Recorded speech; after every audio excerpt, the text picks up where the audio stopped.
I would like to now wrap up what you have learned in this part of the MOOC. You have seen that we should look into theory and the different approaches for the discrete element method by first considering momentum and angular momentum balances, as well as the equations to describe binary collisions. The hard sphere approach is event-driven, and in the sense of a single collision, it is more exact because we can use analytically precise expressions to calculate this momentum exchange. However, the problem of this hard sphere approach is that we are unable to handle multi-particle collisions, multi-contact collisions. And this is important because in dense flows where we have a lot of particles in a very small domain, this is the case. So these multi-contact collisions cannot be handled with the hard sphere approach, and that's why this hard sphere approach is not suitable for very dense flows.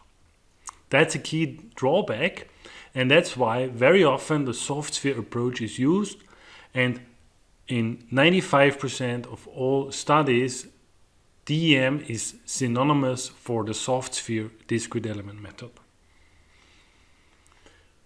The contact duration in soft sphere DEM, so in the classical DEM, is a very important quantity because it sets the required time step.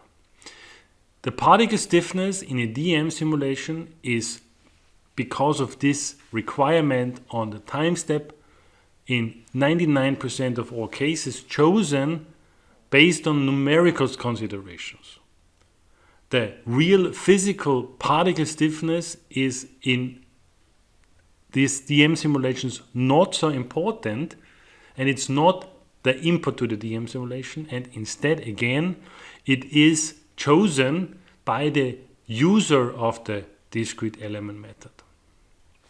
And the reason for that is again that the time step and the particle overlap, you will see that later, is depending on the stiffness. And in other words, if we would choose real-world stiffnesses in a DEM simulation, we might end up with extremely long simulation durations that cannot be accepted. The final part that I tried to explain to you is contact detection. Contact detection is very important because it's at the very heart of the discrete element method. The first aspect is that a naive global neighbor search is way too expensive, so we need a search grid and neighbor lists. So what we do is we do a spatial binning, a spatial essentially partitioning of the domain to detect the contacts much more efficiently and at lower computational cost. Last but not least, I would like to show you what happens if you have a polydispersed system. Polydispersed means that particles have different sizes in our computational system. If this is the case, and if you think about polydispersed systems, you will find that the number of neighbors, the number of neighbor particles explodes. It's getting very high. These polydispersed systems require special algorithms, as summarized on this slide here.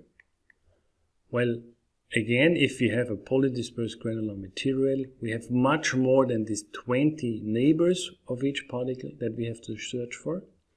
And if we would now use a conventional search grid, as shown here on the left, we would still have a very inefficient contact detection despite we use search grids and we use neighbor lists.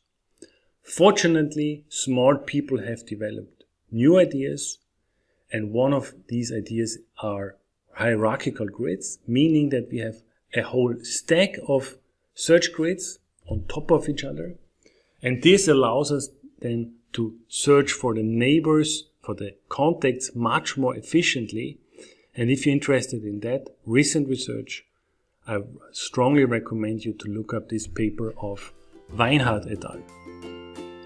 With that, I would like to thank you. I hope you enjoyed the journey and see you in the next unit.